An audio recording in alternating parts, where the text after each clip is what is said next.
Hola, buen día. Mi nombre es María Paula Piña Rivera, de Campus Hermosillo. Hoy expondré sobre las enfermedades infecciosas e inmunización para el módulo de seguridad ocupacional y control de infecciones a cargo de la doctora Selena Isabel Ríos Nevares.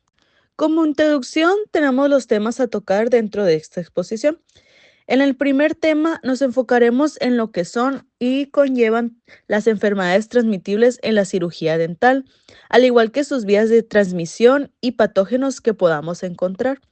En el segundo tema hablaremos sobre la salud laboral e inmunización, en la cual nos enfocaremos en la prevención, riesgos que podamos tener, vacunas, entre otras cosas. Comenzamos con el primer tema referente a las enfermedades transmitibles en la cirugía dental y comenzaremos preguntándonos cómo se diseminan las infecciones. Primero que nada, debemos de comprender que los microorganismos deben de adherirse o penetrar las superficies del cuerpo para establecerse y causar alguna infección, ya que muchas especies de bacterias que colonizan la boca y los tejidos bucales no se encuentran en otra parte del cuerpo, e igual el cuerpo se encuentra protegido contra la invasión microbiana.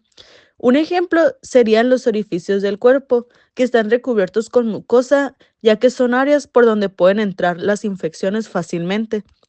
Estos sitios están protegidos por secreciones como la saliva y las lágrimas, también por mecanismos de defensa inmunitarios celulares y con anticuerpos.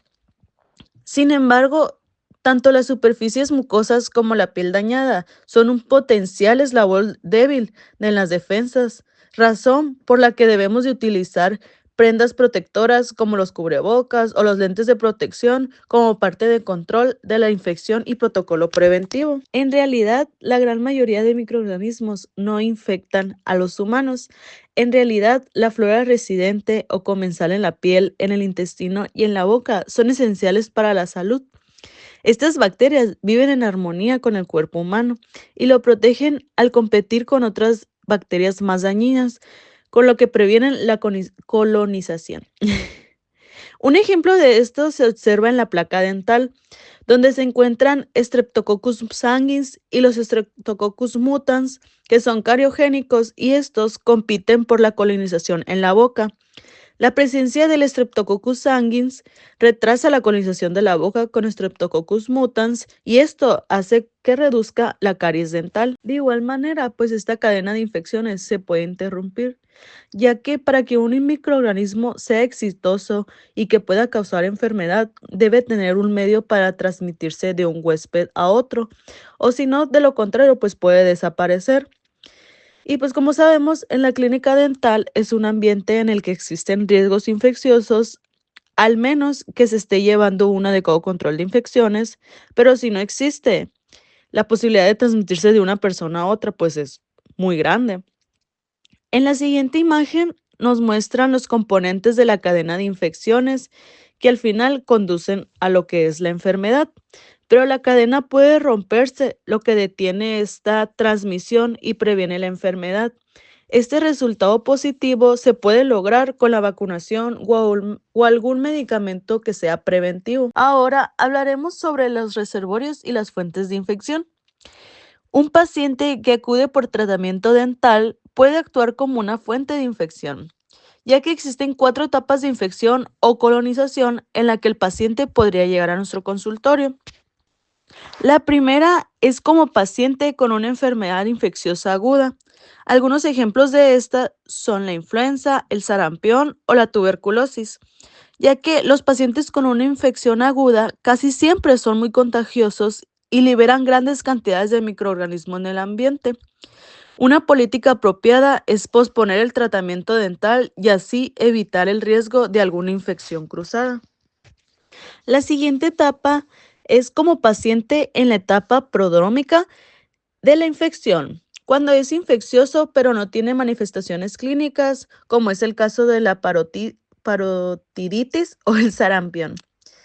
Los portadores asintomáticos a menudo son infecciosos y si en dado caso no podemos identificar este tipo de pacientes, se aplica el concepto de precaución universal y se trata a todos los pacientes y sus líquidos corporales como si tuviera algún virus de transmisión sanguínea.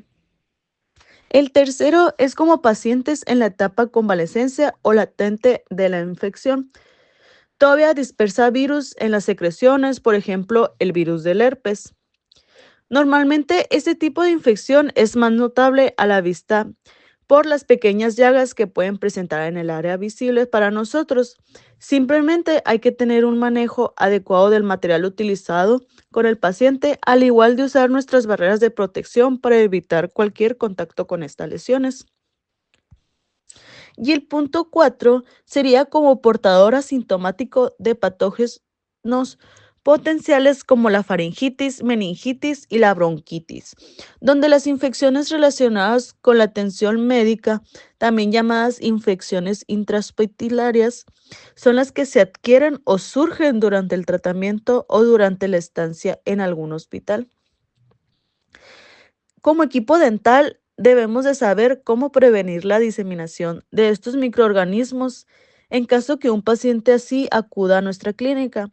Por eso es necesario llevar un adecuado control de infecciones, al igual que llevar capacitaciones. Ahora pasaremos a las enfermedades infecciosas por vía de contagio en la odontología, en donde existen 4 vías principales por las que puede transmitirse una infección en un consultorio. La primera, pues, es la transmisión por contacto directo o indirecto, como es tocar alguna superficie o instrumento con las manos contaminadas. La segunda es la transmisión percutánea, como en las lesiones cortantes. La tercera es la transmisión por vía aérea, por ejemplo, en aerosoles generados por piezas manuales y secreciones respiratorias. Y por último, sería la diseminación por vehículo común, como las tuberías de agua y plomerías de la unidad dental. Si comprendemos la vía de transmisión de un agente infeccioso, podemos elegir una medida adecuada y más efectiva para prevenir la infección cruzada. Y algo que no podemos evitar es que en todo el mundo los insectos vectores como los mosquitos son una forma de transmisión sustancial de enfermedades, incluidas algunas de las enfermedades más que frecuentes conocidas como el dengue y el Zika. Pues los virus transmitidos por insectos se conocen como arbovirus y pueden transmitirse, por ejemplo, el virus del Zika, puede cruzar la placenta y causar el síndrome congénito por el virus del Zika e infecciones perinatales en los recién nacidos. De igual manera, se espera que los arbovirus no presenten una amenaza sustancial para los odontólogos más allá de las picaduras, pues que nosotros conocemos como normales, por así decirlo. Ahora hablaremos sobre la enfermedad infecciosa por vía de transmisión en la cirugía dental. Comenzaremos con la diseminación de la infección por contacto directo e indirecto, que esto ocurre de persona a persona o de manera indirecta por el contacto de superficies contaminadas por el equipo usado, salpicaduras u objetos contaminados. Los patógenos transmitidos por contacto directo incluyen el grupo del herpes virus, varicela zoster y virus que causan resfriado común o influenza. El herpes simple es el más común en odontología. Es muy contagioso y aún así los pacientes nunca dudan en acudir a la clínica dental con herpes labial. Y la principal fuente de diseminación de una persona a otra son las manos y la ropa.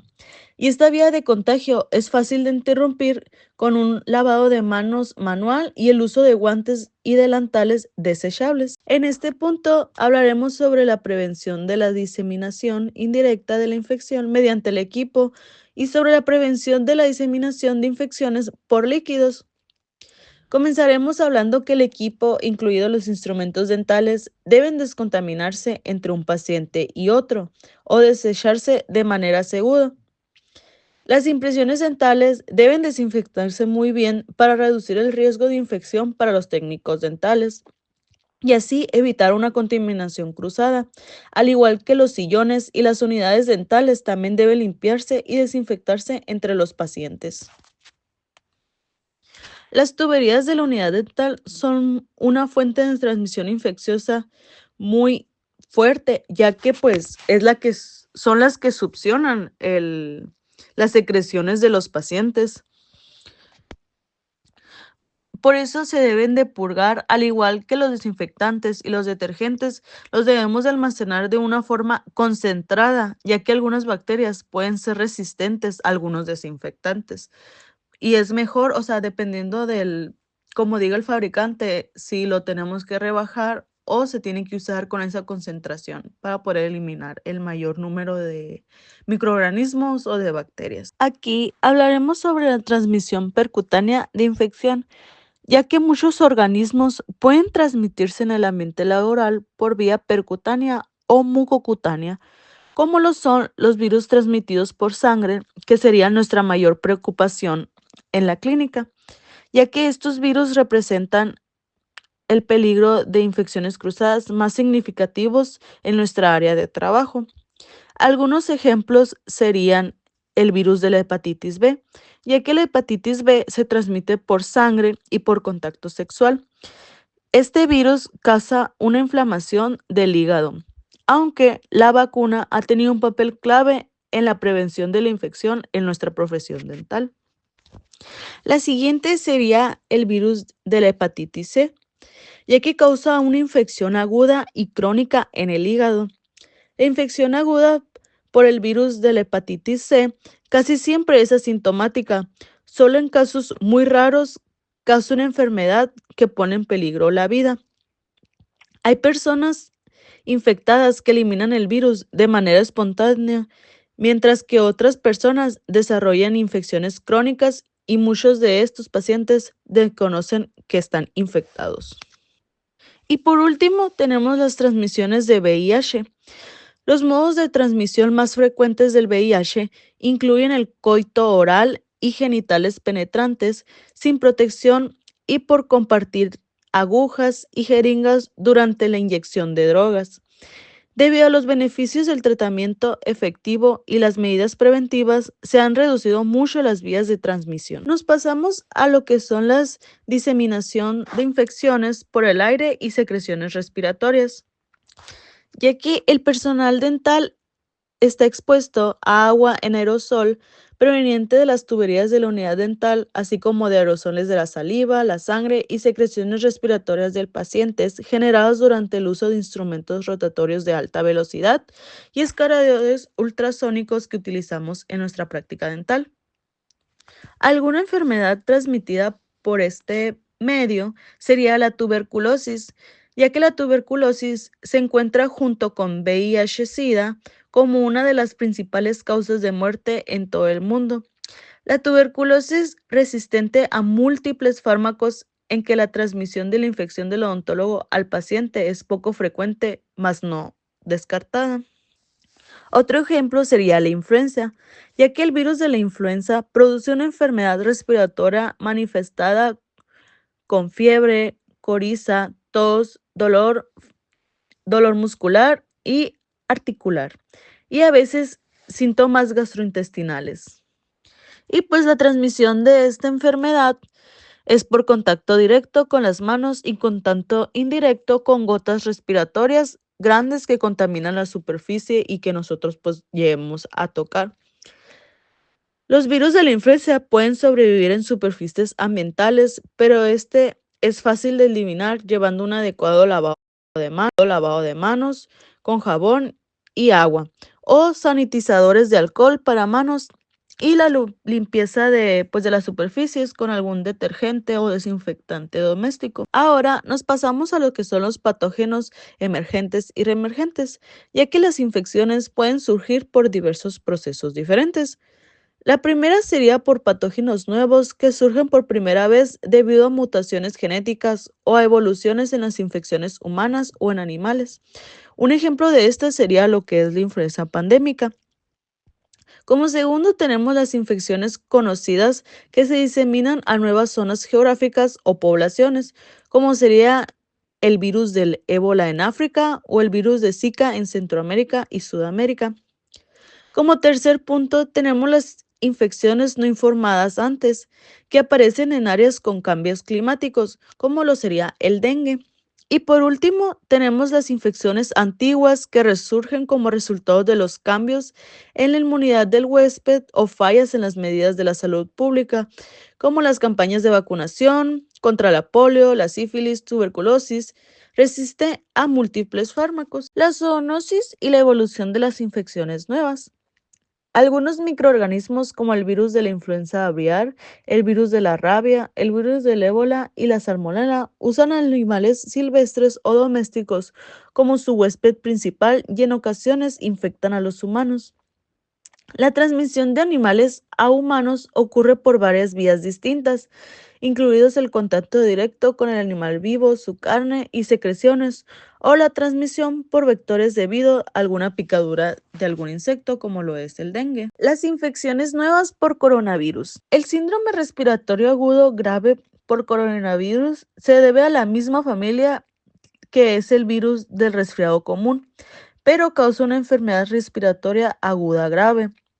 El cuadro epidemiológico inicial fue consistente con las infecciones zoonotécnicas por contacto humano con las secreciones y carnes de camello.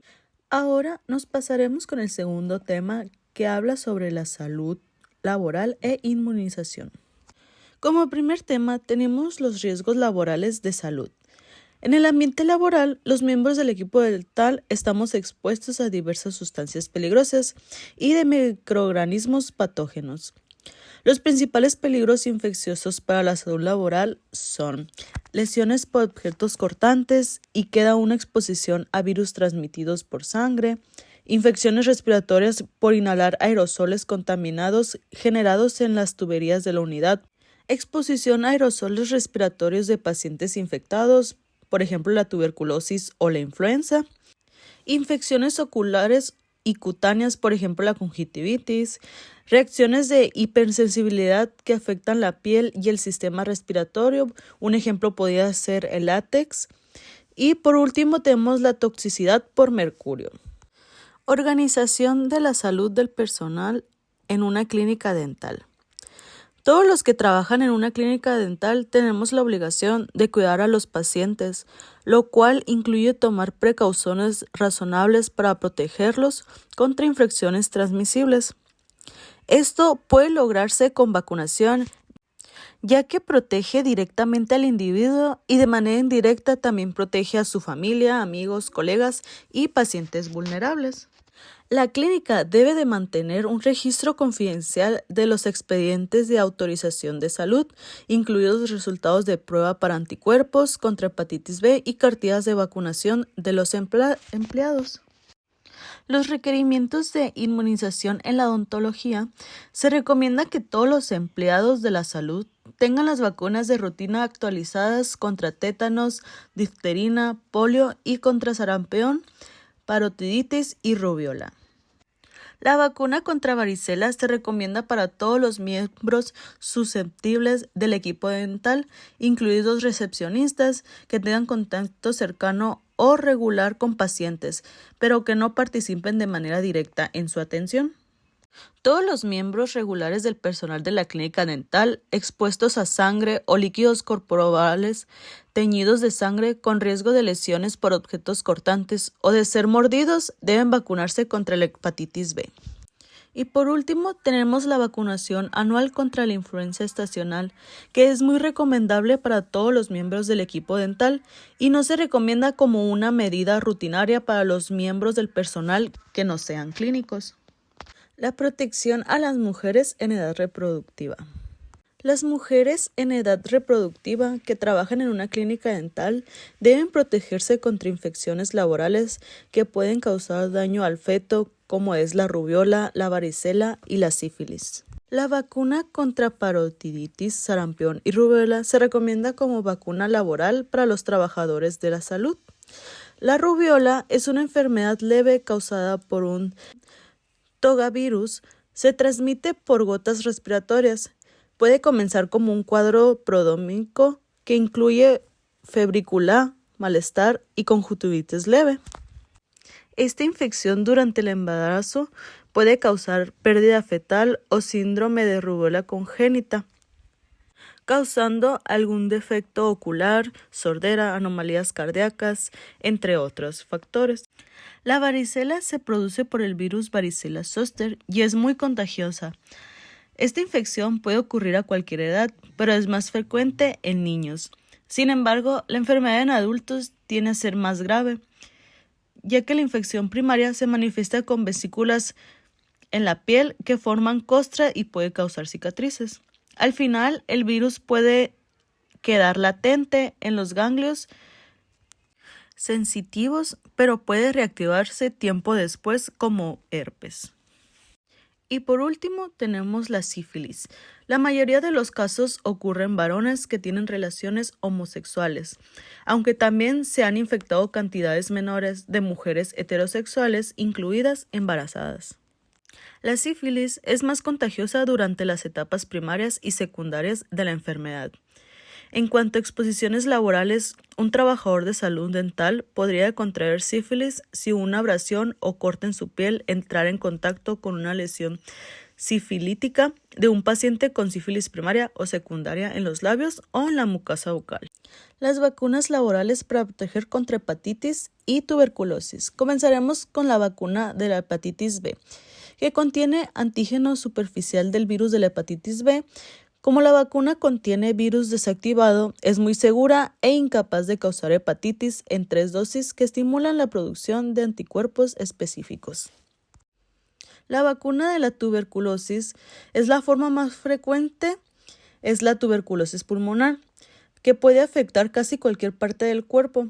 Los síntomas generales incluyen fiebre, fatiga inexplicable, pérdida de peso, transpiraciones nocturnas y tos persistente por más de 3 semanas, acompañado de estímulos teñidos de sangre y crecimiento de ganglios linfáticos. Y para terminar, tenemos la autorización sanitaria. La estándar es la inmunidad contra la tuberculosis, tener evidencia de pruebas cutáneas con tuberculina o pruebas de interferón gamma o alguna cicatriz de que hayamos recibido la vacuna.